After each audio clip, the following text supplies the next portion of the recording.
Bapak Ibu yang telah hadir dalam kegiatan kita hari ini.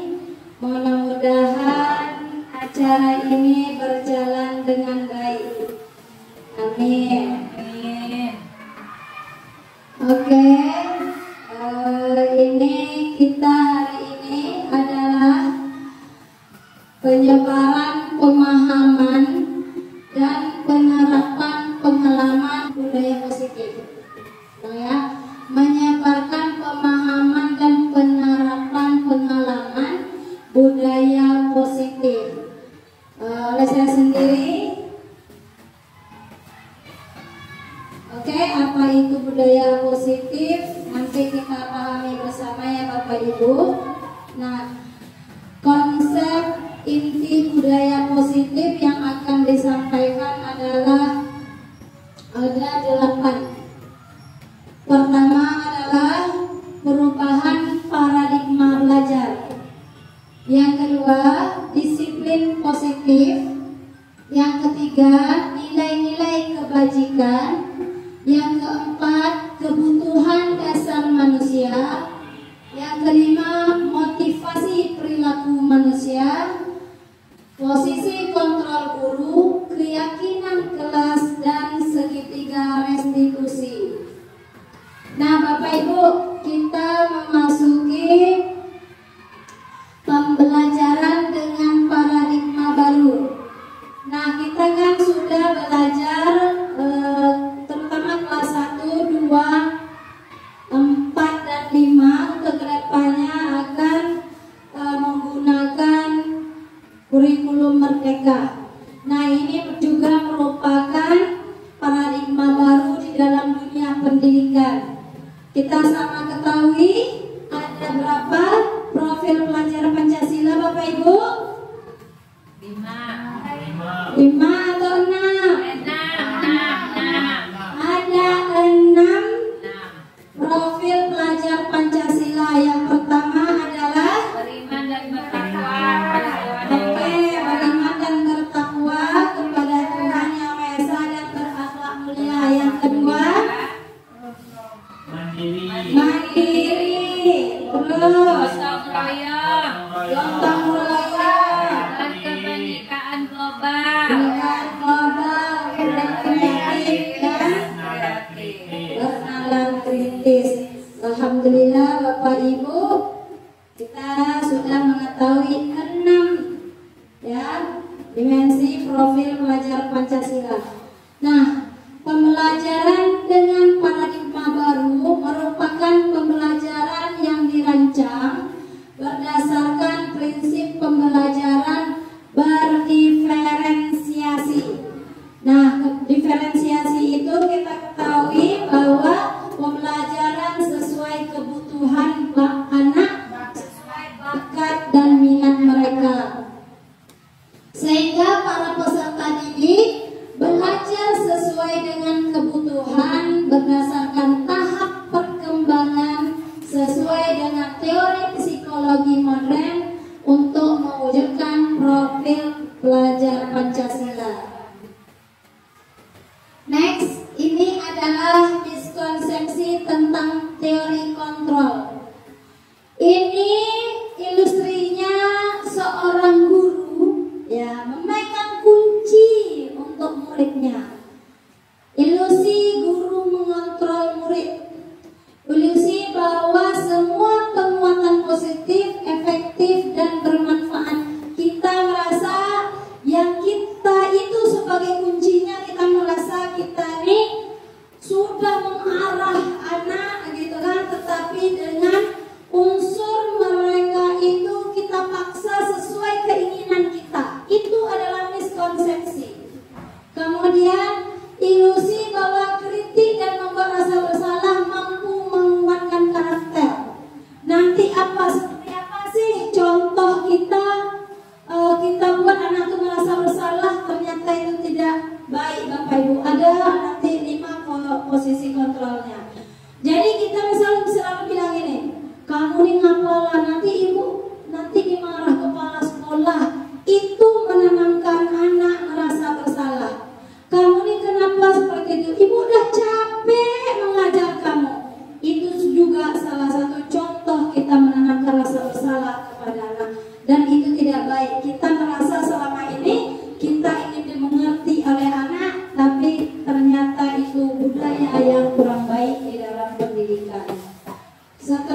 kekuasaan seorang orang dewasa.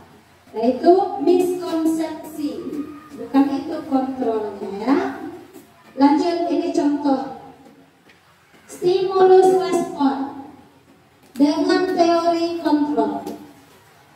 Kalau stimulus respon itu kita tuh sama kebutuhannya.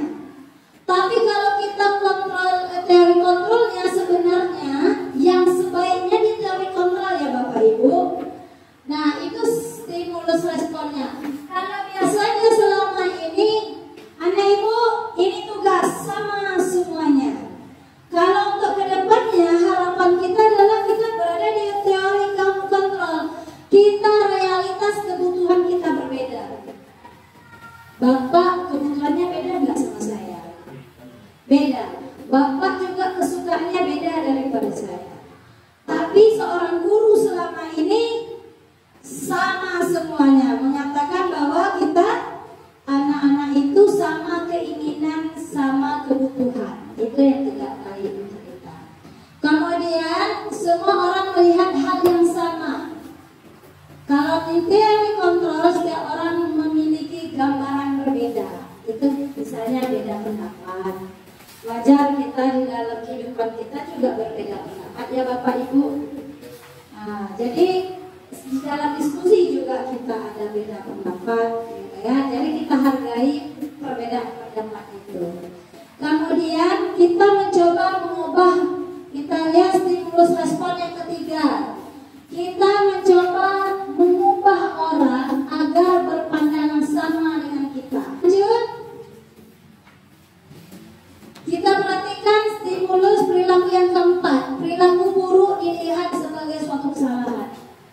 Tapi di teori kontrol semua perilaku memiliki tujuan. Mereka tuh memiliki alasan kenapa mereka melakukan hal itu. Jadi bolehkah kita salahkan mereka? Sebaiknya kita tanyakan dulu apa alasan mereka melakukan seperti itu. Kemudian ada juga di stimulus responnya yang kelima, orang lain bisa mengontrol saya. Hanya Anda yang bisa mengontrol diri Anda. Intinya, walaupun apapun oleh atasan meminta kita, itu pasti ada keinginan kita saja yang akan mengerjakannya. Contohnya gini, hari ini kumpulkan soal. Kalau kita cuek saja, nggak akan terjadi kan? Kecuali kita sendirilah yang memotivasi diri kita untuk berubah. Sama dengan anak kita begini. Kalau dia juga enggak dari dirinya, dia tidak akan pernah berubah. Jadi kita bangun kesadaran dari dirinya sendiri. Jadi kita itu hanya menuntun dan mengarahkan. Mereka lah yang akan mengubah diri mereka sendiri. Jadi mereka punya posisi kontrolnya, bukan guru sebenarnya. Terus saya bisa mengontrol orang lain, itu stimulus respon. Yang ini Anda tidak bisa mengontrol orang lain. Iya, sebenarnya kita hanya menyarankan saja. Karena unsurnya itu memang harus dari dirinya sendiri, kecuali ada pemaksaan. Lanjut, pemaksaan ada pada saat bujukan gagal. Jadi kalau gagal meminta anak kita paksa, itu sebenarnya tidak baik. Kita paksa dia dibujuk seperti ini, nggak mau juga dikasih hadiah, nggak mau juga. Akhirnya apa? Unsur paksaan. Nah, itu sebaiknya diubah menjadi kolaborasi dan konsensus, menciptakan pilihan-pilihan baru. Dia itu maunya apa? Kasih pilihan.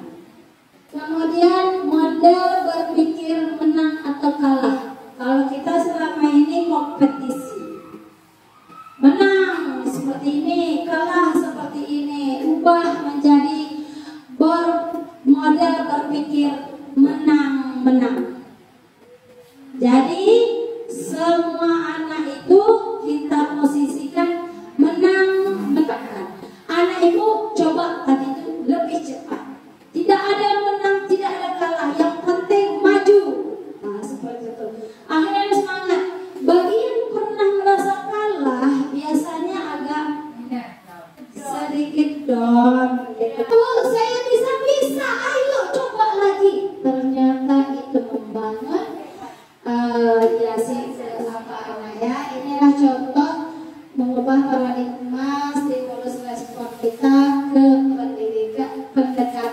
teori kontrol. Nah, ini disebut disiplin positif. Disiplin berasal dari bahasa Latin discere yang berarti belajar. Dari kata ini timbul kata disiplina yang berarti pengajaran atau pelatihan. Disiplin pada diri sendiri yang memiliki tanggung jawab terhadap apa yang dilakukannya berdasarkan nilai-nilai yang dipakai. Jadi disiplin, ini disiplin diri ya. Disiplin positif, apa itu disiplin positif? Adalah pendekatan yang berfokus pada pengembangan karakter dan keterampilan hidup jangka panjang. Jadi disiplin itu apabila sudah diterapkan maka bermanfaat untuk jangka panjang. Berbeda dengan disiplin tradisional yang menekankan kepatuhan dan hukuman. Selama ini patuh hukum itu yang kita jalankan. Disiplin positif justru mendorong anak untuk bertanggung jawab atas perilaku mereka sendiri tanpa hadiah, tanpa penghargaan, atau tanpa hukuman. Ya. Jadi sebagai pendidik, ya, dua kali pula. Sebagai pendidik, tujuan kita adalah menciptakan anak-anak yang memiliki disiplin diri, sehingga mereka bisa berperilaku dengan mengacu pada nilai-nilai kebajikan universal dan memiliki motivasi intrinsik bukan ekstrinsik. Kebajikan sifat jika misalnya nilai kebajikan itu hal-hal yang baik. Contoh ada toleransinya, ada sikap tanggung jawabnya, mandirinya, itu yang perlu kita tanamkan. Nah, ada nilai-nilai kebajikan. Nilai-nilai kebajikan yang disepakati bersama lepas dari suku bangsa, agama, bahasa maupun latar belakangnya. Jadi kita menilai anak itu jangan ada perbedaan dari mana sukunya, agamanya apa, kemudian bahasanya apa. Itu jangan jadikan itu picu untuk membandingkan. Tidak ada. Kita belajar adalah sama. Jadi disepakati. Ini ada 3 cara, yaitu melalui profil pelajar Pancasila. Kita harus yakini dan kita laksanakan. Beriman, bertakwa kepada Tuhan Esa, akhlak mulia, kemudian global, ini mengacu ke sini. Kemudian apa nilai kebajikan lain? Seperti Ibrahim ini adalah toleransi, hormat, mandiri, empati, kreatif, tanggung jawab, dan persahabatan. Kemudian kita apa yang kita harapkan dari keterampilan hidupnya? Mereka itu dapat dipercaya. Harapan kita itu mereka itu dapat dipercaya, lurus hidupnya, pendengar yang aktif dan tidak merendahkan orang lain. Itu harapan kita ya, yang bisa nilai kebajikan yang disepakati bersama. Nah, ini adalah kebutuhan dasar manusia. Kita tahap seterusnya ya, kebutuhan dasar manusia. Manusia itu pasti punya kebutuhan, ya kan? Ya Bapak Ibu? Ya. Apa itu contohnya kebutuhan kita sebagai manusia? Sandang, pangan, papan juga termasuk kebutuhan. Oke, kita perhatikan dulu. Kebutuhan dasar manusia adalah kebutuhan yang harus dipenuhi oleh setiap individu untuk memastikan kelangsungan hidupnya. Ya kan? Semua yang kita lakukan adalah usaha terbaik untuk mendapatkan apa yang kita inginkan. Kebutuhannya pasti kita perjuangkan. Ada 5 kebutuhan dasar manusia. Pertama adalah bertahan kita butuh bertahan hidup ya.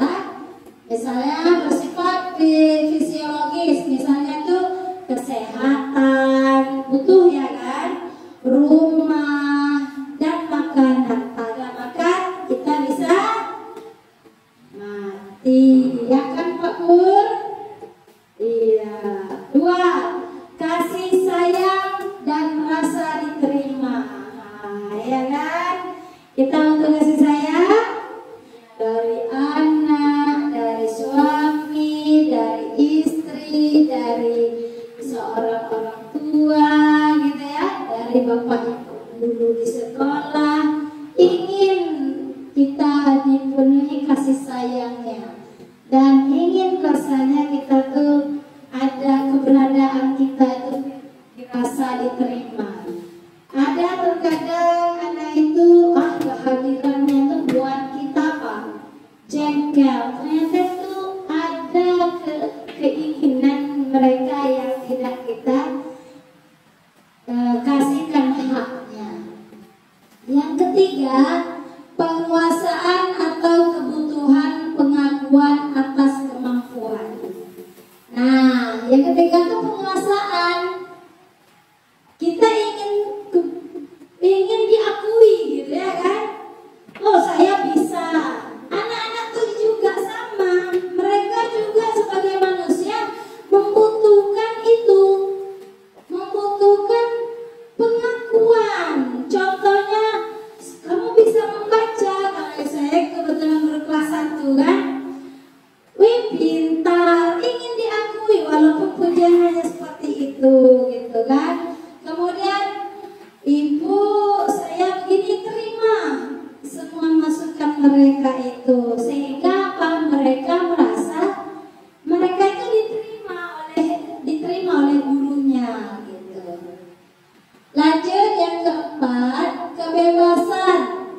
Setiap orang ingin bebas, misalnya mandiri ya kan, otonomi, memiliki pilihan dan mampu mengendalikan arah hidup seseorang. Dia ingin juga mengarahkan orang ikut sama dia. Itu kebebasan. Yang kelima adalah kesenangan, yaitu kebutuhan untuk mencari kesenangan, bermain dan tertawa. Ya, ekspresi senang apa? Tersenyum, ya kan? Ada apa kayak gini kan Bu Putri, kalau senang, kamu senang nak? Iya Bu, seperti ini, tidak ya kan? Jadi kalau senang apa? Wajahnya, iya ceria, sumringah. Kemudian anak-anak dunianya senang main, ya kasihkan sekali-kali dalam permainan itu permainan agar mereka senang dan tertawa. Nah, ekspresi orang apakah sedih itu bisa tertawa? Tidak, biasanya pasti karena senang. Identiknya ya. Nah, kita lanjut untuk seterusnya, motivasi perilaku manusia. Perilaku manusia itu punya motivasi. Jadi kita tuh, perilaku kita tuh pasti ada yang motivasi. Pertama adalah untuk menghindari ketidaknyamanan atau hukuman. Yang kedua, untuk mendapatkan imbalan atau penghargaan dari orang lain. Kalau dua ini, 1 dan 2, itu merupakan unsur ekstrinsik dari luar. Kenapa? Dia takut untuk tidak dihukum, supaya tidak dihukum dia baru melakukan. Berarti dari luar, tak ada dari dirinya. Jadi kemudian dia untuk mendapatkan imbalan, kita kasih, ayo anak ibu, siapa yang maju dapat 2.000. Itu dorongan dari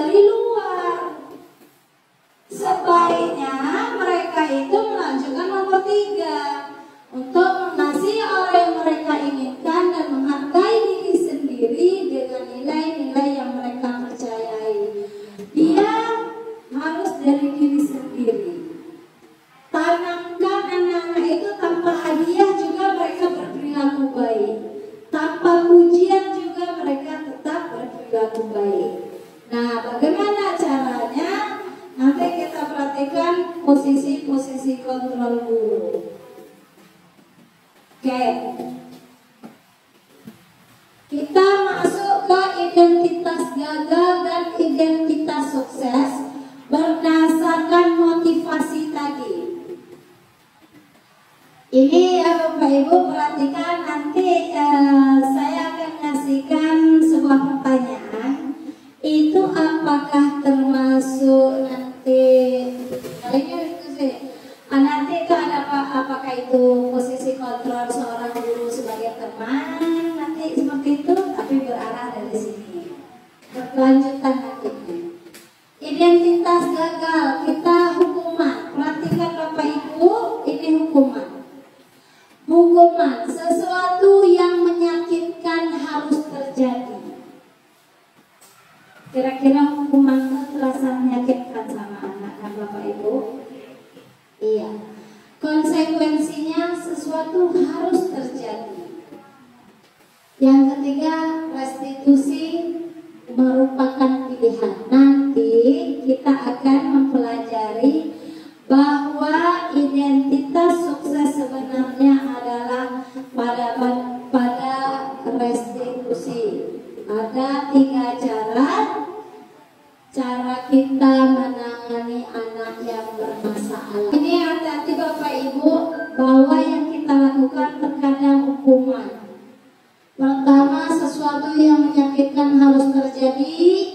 Tidak nyaman untuk murid atau anak untuk jangka waktu panjang. Mohon maaf, kadang ada anak itu yang berdendam sama kita sampai mereka besar, sampai mereka akan kembali bertemu sama kita saat dewasanya. Mereka akan mengungkapkan, saya waktu itu tidak suka ibu karena ini. Berarti, ataupun saya suka ibu karena ini. Berarti kan jangka panjang mereka tetap mengingat apa yang kita lakukan. Kemudian korban mendapatkan keadilan. Ini hukuman. Jadi kita hati-hati dalam menangani suatu masalah.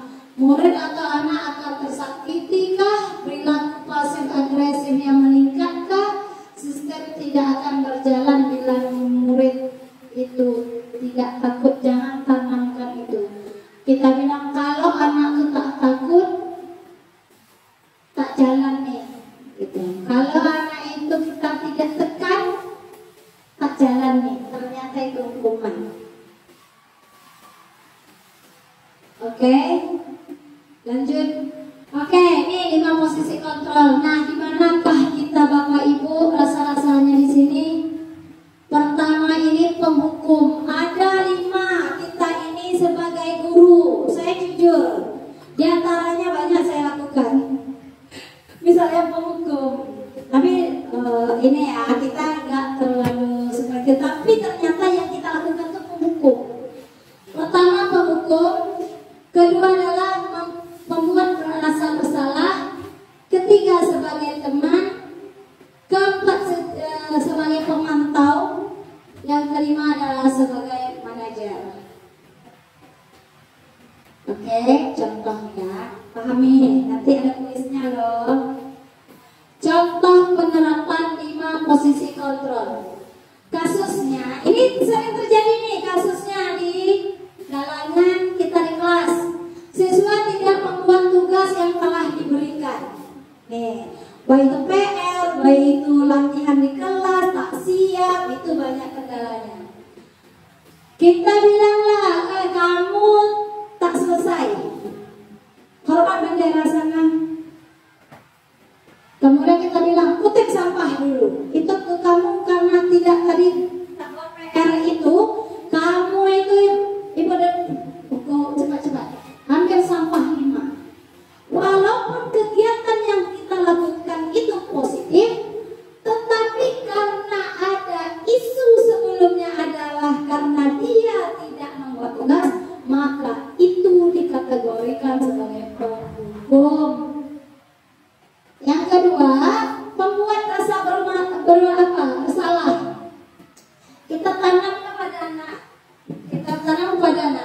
Berapa ibu bapak. Nah, ini kalau bapak atau ibu ya, berapa kali lah ibu udah beritahu kamu, kamu selalu kecewakan ibu, kamu terus juga yang salah, ibu jadi malu.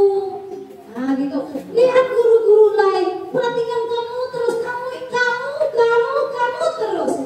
Itu merasa membuat anak itu merasa bersalah.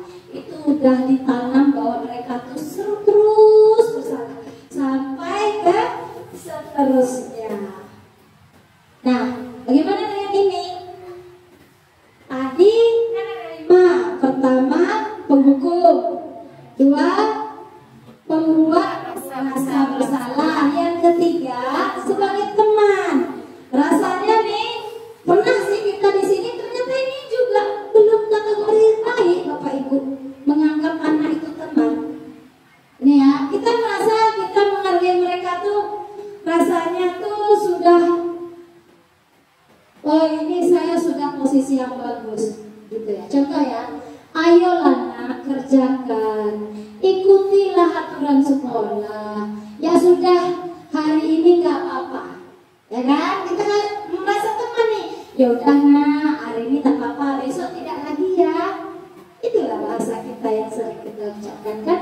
Tapi untuk kedepannya tidak boleh lagi ya nak. Itu memang kita merasa mereka tuh jadi teman kita merasa dekat gitu kan. Ternyata posisi ini walaupun baik juga kurang baik untuk kita lakukan. Kita lanjut ke pemantau.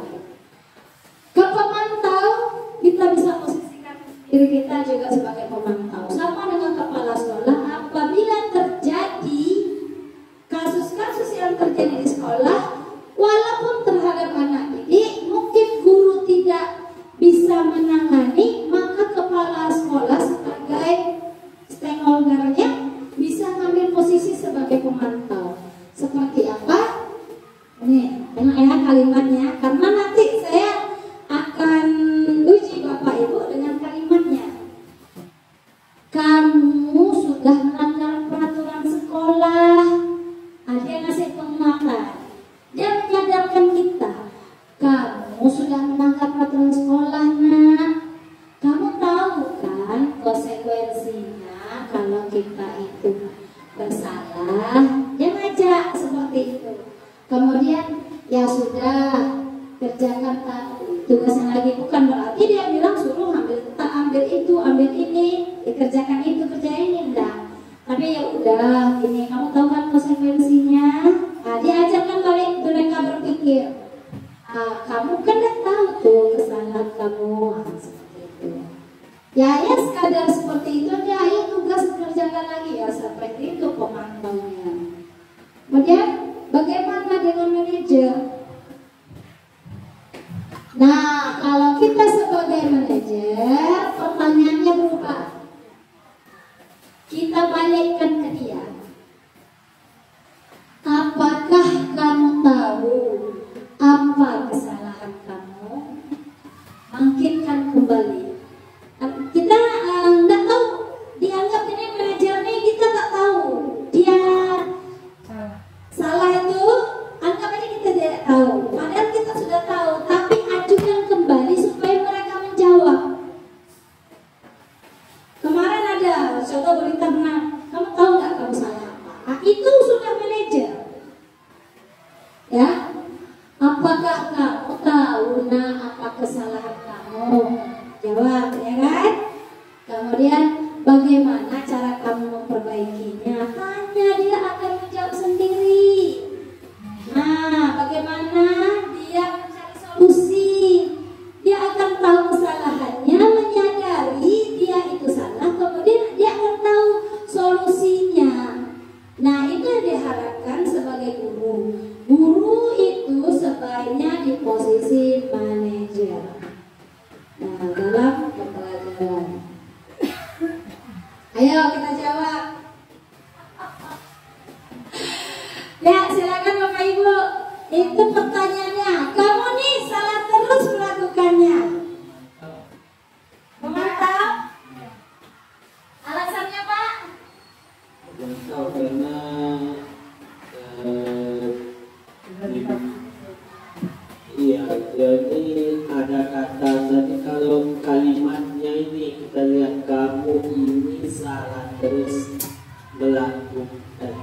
kamu itu salah terus melakukannya. Kalau menurut saya memantau, karena dia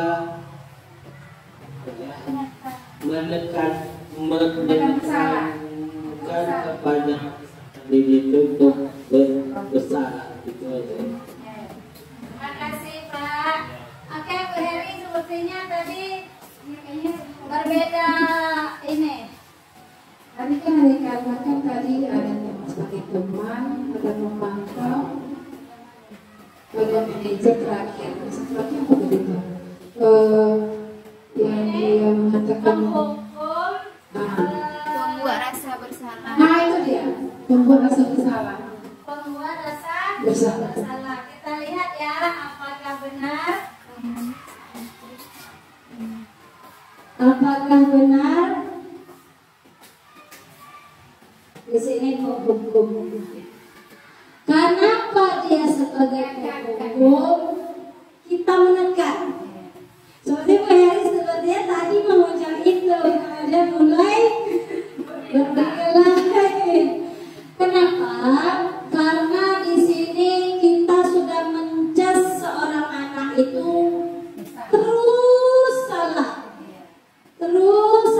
Ternyata itu hukuman bagi dirinya. Tapi kita kembali coba ke pemantau Pak Heri tadi, Pak Rifai. Kamu sudah melanggar peraturan sekolah. Dia bertanya konsekuensinya. Dia tidak ada mengatakan kamu nih terus kamu aja. Enggak seperti itu, Bapak ya. Oke, ini supaya kita memahami Bapak Ibu. Lanjut, next. Nah, kamu tidak akan mendapatkan nilai apabila kamu tidak melakukannya. Memantau. Alasan Bu? Bapak mulai nih.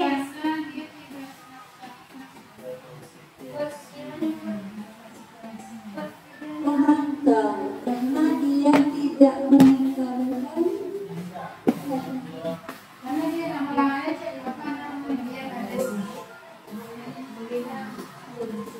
memantau karena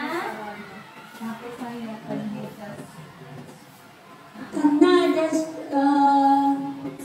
konsekuensinya. Apabila kamu tidak melakukannya, maka ada jalan keluarnya yang kita berikan. Terima kasih. Ya, tepuk tangan untuk Bu Anies. Sepertinya Pak Pur. Pak Pur mau jawab. Ya, kalau saya ya, ini membuat rasa bersalah pada anak. Ya kan, karena dia merasa bersalah karena nanti dia itu akan nilai. Karena dia bersalah ini menjadi apa? Menjadi tertekan, psikisnya itu tertekan, sehingga kadang-kadang muncul istilahnya dalam belajar kita munculnya. Terima kasih Pak. Yuk, tepuk tangan dulu untuk Bapak Ibu. Oke, bagus. Sebenarnya, iya Bu. Saya dulu itu dalam kategori pemukul.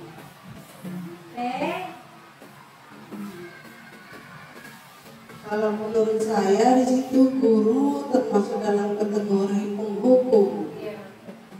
Karena sudah langsung disampaikan konsekuensi jika dia tidak mengerjakannya ya tidak dapat nilai.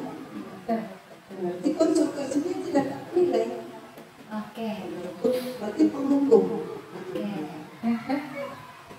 Terima kasih. Aplausan lagi. Makanya sebaik-baik guru adalah di manajer. Kali ini sesuai teori kontrolnya ini disebut pemantau. Kita perhatikan pemantau sebelumnya. Kamu sudah melanggar peraturan sekolah. Berarti dia menanamkan ini dia lanjutkan kerjakan lagi.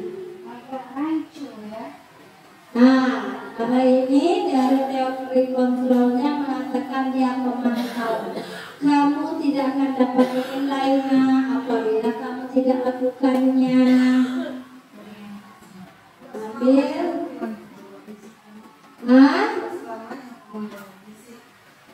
Ia menulis tulis kata sekian juga termasuk penghukum. Makanya sebaiknya kita ada feedback kepada anak, sadarkan dia dengan kesalahannya, kemudian minta dia untuk melakukan Intinya kita mengajarkan kepada anak-anak bahwa bagaimana cara kita supaya mengolah itunya kesadaran dalam betul intrinsik dari dalam dirinya. Itulah tugas kita sebagai guru, membangkitkan kesadaran diri sendiri untuk bertanggung jawab dan mandiri.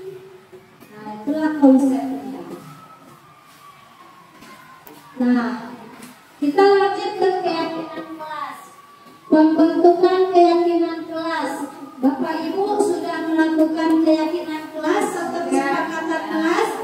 Sudah. Biasanya banyak atau sedikit? Banyak. Berapa banyak? Borita 6. 6 atau 7? Bu Heri 7. Contoh keyakinan kelas yang dibuat apa, Bu? Misalnya tidak boleh tentang tempat masuk sekolah. Ada tidak boleh, Bu? Tidak boleh. Setelah masuk sekolah. Tidak boleh terlambat. Terus tidak boleh tidak mengerjakan PR. Oke. Tidak membuang sampah di dalam laci. Terus ya, kita sepakat.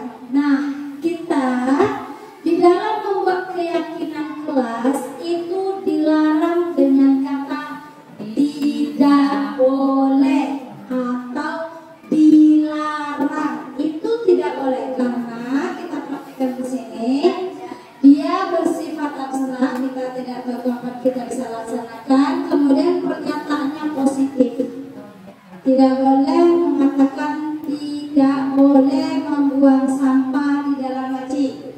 Itu seperti peraturan. Maka bedakan keyakinan kelas dengan peraturan. Kesepakatan kelas itu melaksanakan titik dengan baik. Nah, itu bagusnya Pak Guru. Kalau tidak boleh terlambat, Tiket yang dengan paling baik. positifnya Nah, gitu. datang tepat Misal, waktu. Nah, iya, gitu. Misal tidak boleh terlambat, berarti kita ubah. Hadir tepat waktu. Kemudian tidak boleh mencontek, berarti kata positifnya jujur. Tidak boleh berkelahi. Apa? saling Apa? Saling menghargai atau menghormati. Ya, untuk ke depan hindari kata dilarang. Betul. Nanti kita ngajar baru, Bu Erian. Oke, lanjut. saya tanya dulu sebelum Iya. kalau dalam hal ini kita memang menyatakan sistem positif ini kita bahas dalam dan semuanya tapi kenyataannya yang kita jalani selama ini anak-anak kita makin adanya makin apa? Ya, Bu. Makanya, Bu, sampaikan bahwa kitalah menanamkan adab terhadap anak. Artinya kita sendiri juga punya kewajiban untuk diri kita sendiri untuk berperilaku demikian. Nah, kalaupun ada anak seperti itu adalah tugas kita menuntun mereka. Jadi guru itu tidak boleh bosan. Sering dia terus gitu kan. Saya kalau mendirikan kawan sama sekali tidak. ya Maksudnya kalau boleh orang ini kan tidak emosional terhadap anak, kan suaranya tidak berbeda. Tapi kenyataannya yang saya pelajari selama beberapa hari ini saya kali Iya. anak luar biasa. nah Lebih luar biasa. benar. Jadi bagaimana saya mau membuat bahasa yang lembut lagi padahal kenyataan anak sudah luar biasa. Agak susah ada rasanya. Iya benar Bu, karena itu masih unsur ekstrinsik. Dia masih menghargai, hanya menghargai gurunya satu. Itu yang diberi bahaya tuh. Iya Bu. Waktu dalam kelas anak bisa kali main bola. Itu. Iya, jadi Bu, sebaiknya itu kita itu tanamkan pada diri anak bahwa jangan sama Bu Nur saja, saya di kelas gitu. Anak ibu sama siapapun kalian, kita tetap hormati orang lain, gitu kan.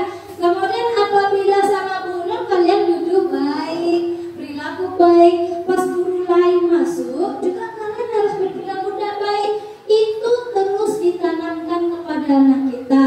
Agar apa? Unsur intrinsiknya muncul bahwa siapapun yang ada sekeliling kita hargai. Nah itu butuh proses Bu. Memang bukan sekolah kita saja, di mana-mana itu problem. Ada juga anak itu apabila gurunya masuk mati kutu. Ya, tanpa suara. Berarti hati-hati guru itu seperti apa di kelas. Ya kan? Akhirnya apa? Unsur ekstrinsik keterpaksaan karena ada hukuman. Biasa seperti itu. Kemudian bagaimana anak yang seperti ini? Ajak balik untuk saling menghormati. Intinya Bapak Ibu, saya juga kita pengalaman guru juga, saya juga menyadari apalagi kelas 1 sekarang itu memang seperti Bu Fitri bilang mungkin sesuatu yang berbeda sekali dengan dulu Anis gitu ya. Tapi mulai belakangan ini saya coba menanam adab. Sampai saya bicara itu akan berhenti ketika mereka ribut. Mereka akan nyadari, wah ya saya akhirnya dinyadari temannya. Diam dulu, sudah diam. Ternyata ekspresinya tanpa berkata ternyata kita bisa melihat perkembangan. Nah, berikutnya Bu, pas tadi saya kesini, kan saya ribut. Saya keluar lagi. Pas saya kembali lagi diam, kok diam? Kenapa gak ribut? Iya, kami mau ibu masuk. Sadar bahwa mereka tuh saya keluar itu kenapa? Itu kelas 1, Pak. Jadi ternyata intinya tuh kita sama Bu. Apabila udah bertukar guru, beda gaya anak. Tapi memang harus tanamkan. Ya, Jadi memang harus dimulai dari kelas 1 memang. Iya. Nah, karena kalau kita sudah di kelas tinggi kita buat seperti itu, mereka tidak paham. Ya, Tapi jadi memang kalau dari kelas 1 mereka sudah dibuat seperti itu, kita paham. Karena Iya. Jadi sebenarnya. Jadi kalau saya panggil misalnya berbuat kurang rapi, jadi jawabannya apa? Tidak. Begitu dalam hati. Apalagi saya di sini. Karena kita pengaruh lingkungan ya juga Ibu kan. Itu yang tugas kita memahami kebutuhan anak yang berbeda kondisi alam dan kodratnya. Zaman kondisi alam dan zamannya alamnya mereka itu lingkungan mereka kadang membentuk karakter mereka gitu. Ujuk-ujuk, yang dari saya sudah tahu tentang disiplin positif ini, tapi saya ujuk-ujuk langsung. Iya, betul proses Ibu ya. Itu dari awal. Ini ya memang ini memang model yang sangat luar biasa Bu untuk menahan kita di dalam bertindak terhadap anak. Oke ya, kalau jadi Bu, Bapak Ibu, kalau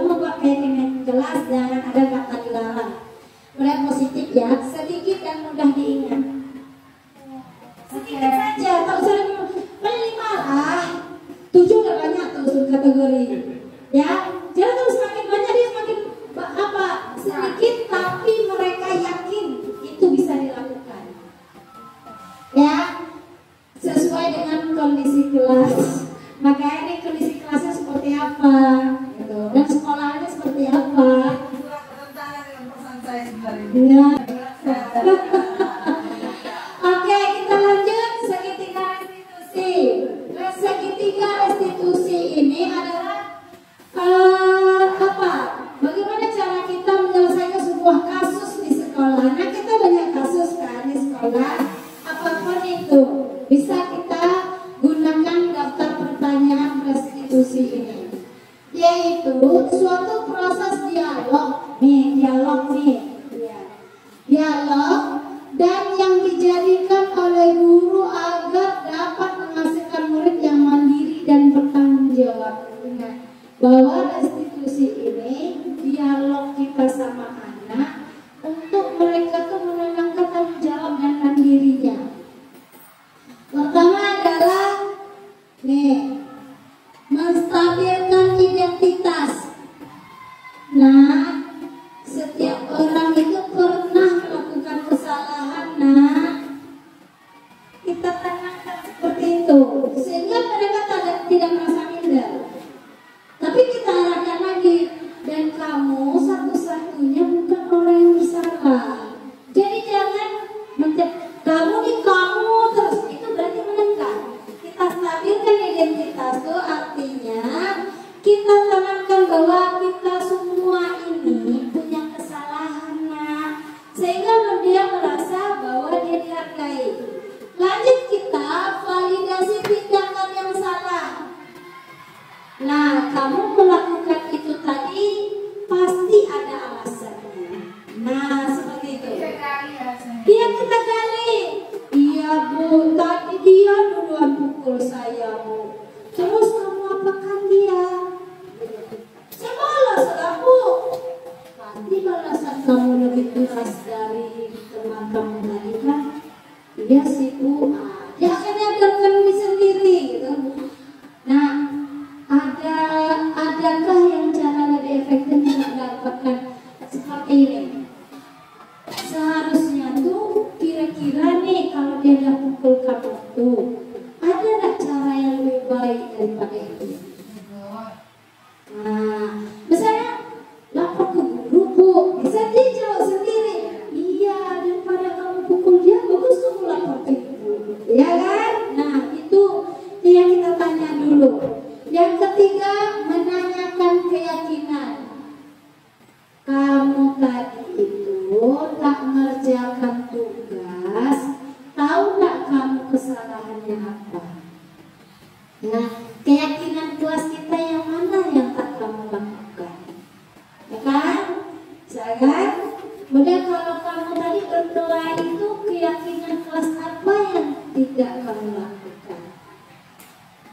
Misalnya menghargai orang lain, iya, memangnya tadi itu kamu berkelahi itu menghargai orang lain? Tentu jawaban yakin saya dia bilang tidak, ya kan? Emangnya berkelahi tadi menghargai orang lain? Nah, tidak Bu. Terus, nah itu kan kita tanamkan bahwa apakah kamu ini kamu ingin jadi orang seperti apa, sama dengan itu. Jadi kamunya seharusnya seperti apa? Nah, iya Bu, seperti ini ya, menghargai orang lain Bu. Nah, kita contoh ya, contoh penerapan segitiga restitusi. Oke.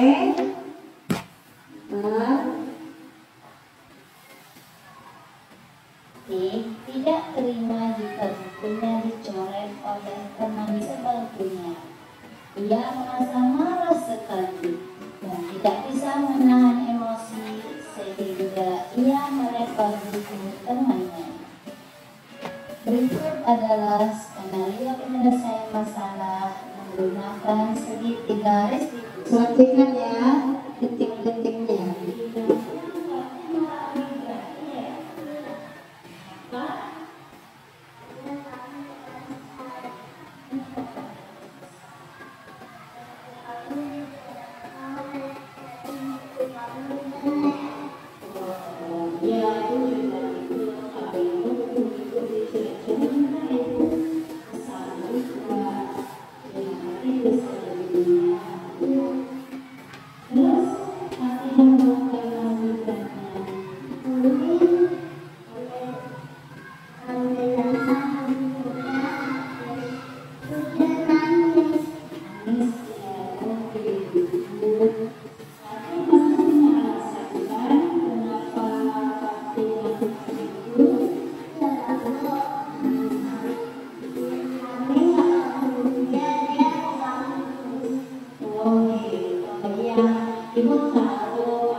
Oke, itulah contohnya.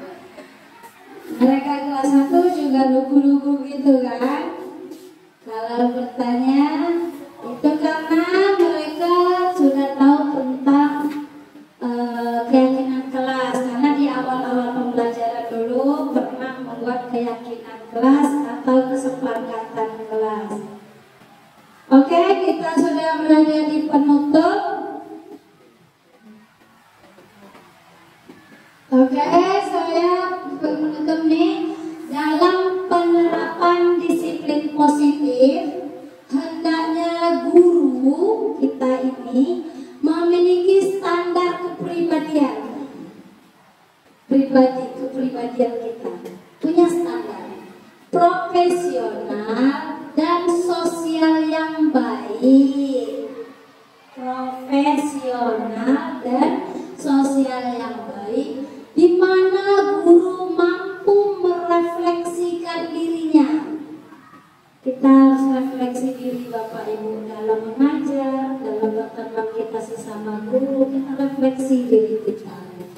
Dalam posisi kontrol saat ini, jadi 5 posisi kontrol yang telah kita laksanakan kepada anak, di mana posisi kita? Apakah kita sebagai penghukum? Bisa jadi.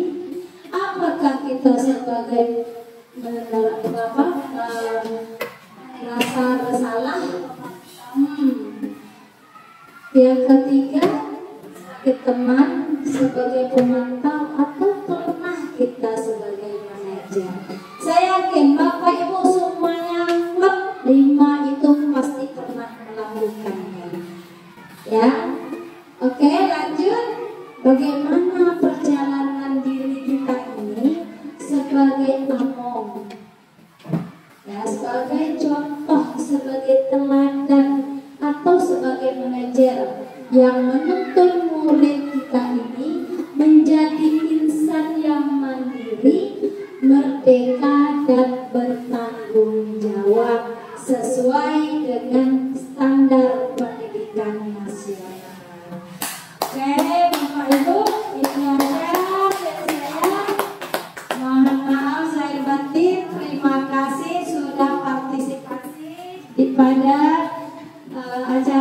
kemudian mudah-mudahan kita semua dapat menerapkan walaupun mungkin bertahap demi bertahap gitu ya. Intinya kita punya niat untuk mengubah diri kita ke arah yang lebih baik. Terima kasih.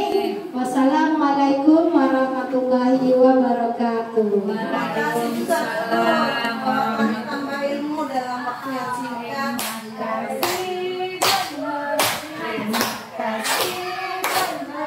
Terima kasih kami ucapkan. Terima kasih, terima kasih, terima kasih kami ucapkan. Salam, salam, terimalah salam dari kami yang ingin maju bersama-sama. Terimalah salam dari kami yang ingin maju bersama-sama. Siapa Nika? SDN Nona. SDN Nona. Beriman, bertakwa, berprestasi, berbudaya, dan cinta lingkungan. Yes! Fatih tidak terima jika bukunya dicoret oleh teman sebangkunya. Ia merasa marah sekali dan tidak bisa menahan emosi sehingga ia melempar buku temannya. Berikut adalah skenario penyelesaian masalah menggunakan segitiga restitusi. Fatih datang jumpa ibu, dibilangnya Fatih marah algebra, iya? Iya, Kenapa? karena kami kesal. Kenapa Fatih kesal? Buku kami dicoret-coret, jadi buku kami jelek. Oh, ya ibu juga gitu. Kalau buku ibu dicoret-coret juga ibu kesal juga. Ya, Fatih kesal jadinya ya. Iya, Terus Fatih hafalkan algebranya. kami lempar bukunya, habis itu dia nangis. Nangis dia, oh gitu. Fatih pasti punya alasan kan kenapa Fatih lakukan itu? Iyalah, Bu. Kami nggak ganggu dia yang ganggu. Oh gitu, ya ibu tahu Fatih pasti nggak rela bukunya dicoret-coret sama kawan kan? Jadi, tapi ibu bersyukur Fatih hanya melempar bukunya, tidak memukul algebra. Fatih, dengan Fatih melemparkan buku teman tadi sampai dia nangis, itu apakah sesuai Fatih dengan keyakinan kelas kita? Tidak. Tidak. Keyakinan kelas apa yang sudah Fatih langgar? Menghormati teman. Ya, betul. Nah, kalau menurut Fatih, apakah menghormati sesama teman itu penting? Penting. Penting. Nah, kalau penting, keyakinan apa yang bisa Fatih lakukan ketika Fatih sedang marah? Harus bersabar. Harus bersabar ya. Fatih, apakah kamu bersedia memperbaiki masalah ini, Fatih? Bersedia. Bagaimana cara Fatih memperbaikinya? Kami harus meminta maaf sama algebra. Terus, selain meminta maaf, Kalau ada teman yang ganggu, kami harus bersabar. bagus cara Fatih itu, tetap semangat belajar ya. Untuk kedepannya Fatih tetap menjadi anak yang lebih baik ya.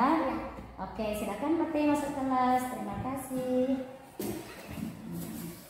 Assalamualaikum warahmatullahi wabarakatuh. Nama saya Fatih. Saya senang diajak diskusi sama Bu Nur. Saya akan lebih bersabar sama teman-teman. Terima kasih Bu Nur. Alia sering terlambat, sehingga banyak pelajaran yang tertinggal. Berikut adalah skenario penyelesaian masalah menggunakan segitiga restitusi. Alia, belakangan ini Ibu lihat Alia ini sering terlambat. Iya, berapa kali dalam satu minggu ini? 4 kali. Alia, kalau kita terlambat itu suatu kesalahan nggak? Iya. Jadi setiap orang tuh semuanya pasti pernah melakukan kesalahan. Tapi yang penting kita itu mengambil pelajaran yang ada di dalam kesalahan itu. Setuju Alia? Nah, sekarang kita cari solusi masalah Alia ini ya. Alia, Ibu yakin Alia ini pasti punya alasan kenapa terlambat. Kenapa Alia bisa terlambat? Lambat tidur. Kenapa lambat tidurnya? Main HP. Terus? Oh, jadi karena main HP paginya ngantuk. Alia, kamu tahu nggak keyakinan kelas kita yang telah kita sepakati? Tahu. Terus kalau datang terlambat itu sesuai nggak dengan keyakinan kelas kita? Keyakinan kelas apa yang telah Alia langgar? Disiplin. Bagus. Menurut Alia disiplin itu penting nggak? Kenapa? Supaya tepat waktu. Bagus. Betul Alia. Jadi kalau kita itu lebih baik itu menghargai waktu ya Alia. Kalau kita datang terlambat, tugas kita tuh menumpuk-numpuk.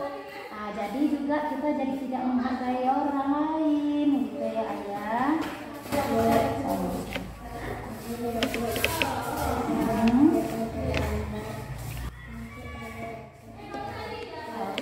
bagus. Alia sudah minta maaf dan maafkan. Nanti datang tepat waktu. Bagus. Nah, kalau apa yang Alia lakukan untuk supaya datang tepat waktu?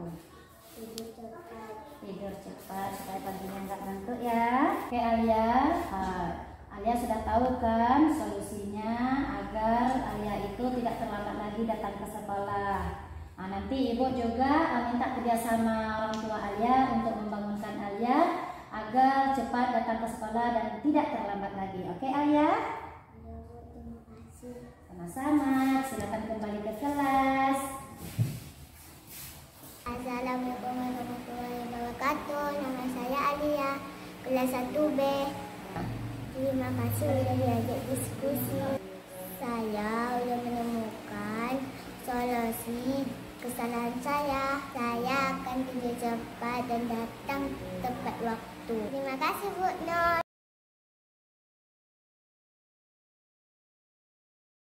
Anak Ibu, kita itu akan menyusun yang namanya keyakinan kelas. Keyakinan kelas itu adalah sesuatu yang kita sepakat untuk kelas kita. Misalnya nih, kita tak boleh mencontek. Kalau tidak boleh mencontek itu berarti kita harus berlaku apa? Berlaku baik.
belajar jujur. Jujur di sini banyak, bukan hanya untuk mencontek. Jujur di sini juga kita itu kalau kita jajan beli 2 kue itu jajannya harus dibayar 2 kue. Harga 2 kuenya. Jangan nanti ambil 2 dibayar 1, itu juga tidak jujur, ya kan? Berarti kita harus jujur. Ya, tidak berbagi jawaban sama teman. Ya. Yang kedua, belajar dengan baik. Belajar dengan baik seperti apa? Tidak motong pembelajaran ibu juga itu tidak. Kadang ibu bilang kerjakan tugas PR, dikerjakan tugas PR-nya. Ya, Sen? Oke. Kemudian menghargai orang lain. Apa perasaan kamu jika kamu bicara ibu tak mau dengarkan? Apa rasanya? Sedih. Jadi kalau kita mau dihargai, hargai orang lain. Kalau kamu mau bicara dengan ibu, kalau ibu bicara tuh dengarkan. Nanti kalau kamu bicara ibu dengarkan. Ya, biar kita sama-sama menghargai orang lain. Keempat, datang tepat waktu. Ya semuanya, datang tepat waktu. Kalau kita menghargai orang lain, datanglah tepat waktu. Jam berapa masuk? Jam 7.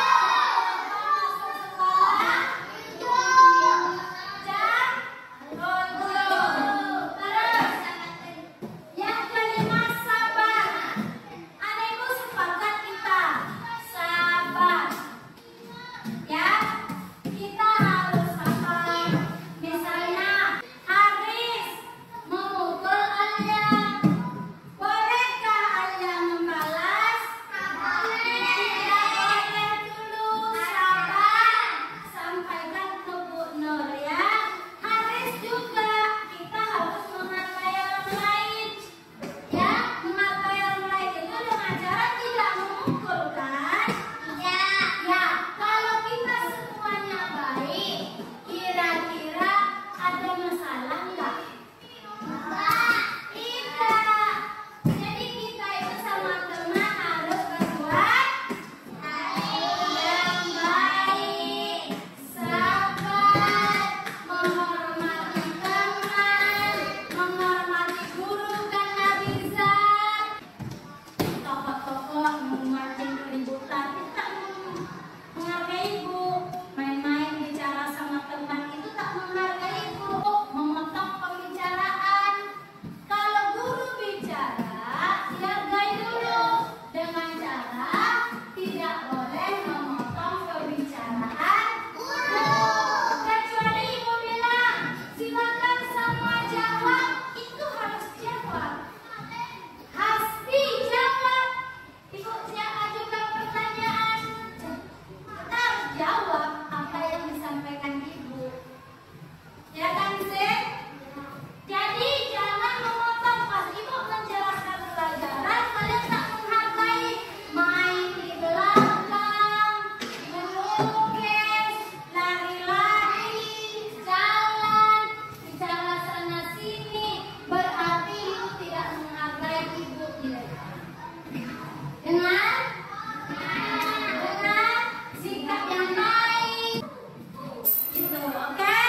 Sekarang kita tanda tangan kesepakatan. You're my sweetest addiction, you're my strongest inspiration, and I love you. It's true, there's no mountain I could not climb as long as you are mine, and I thank you for being you. I'll be your best friend.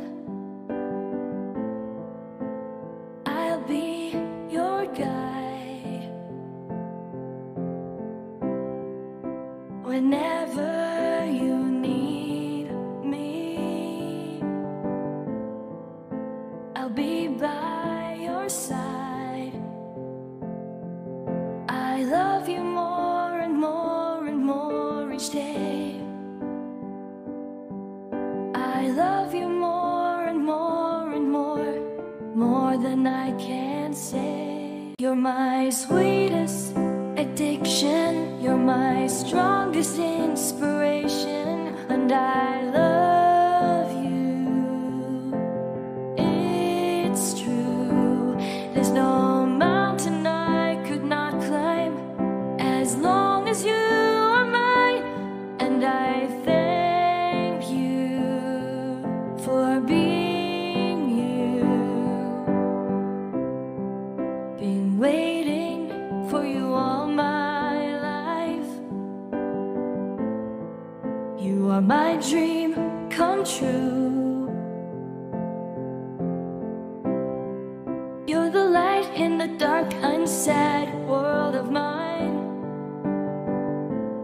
I'd be lost if not for you. And I love you more and more and more each day. I love you more and more and more than I can say. You're my sweetest addiction, you're my strongest inspiration, and I love you.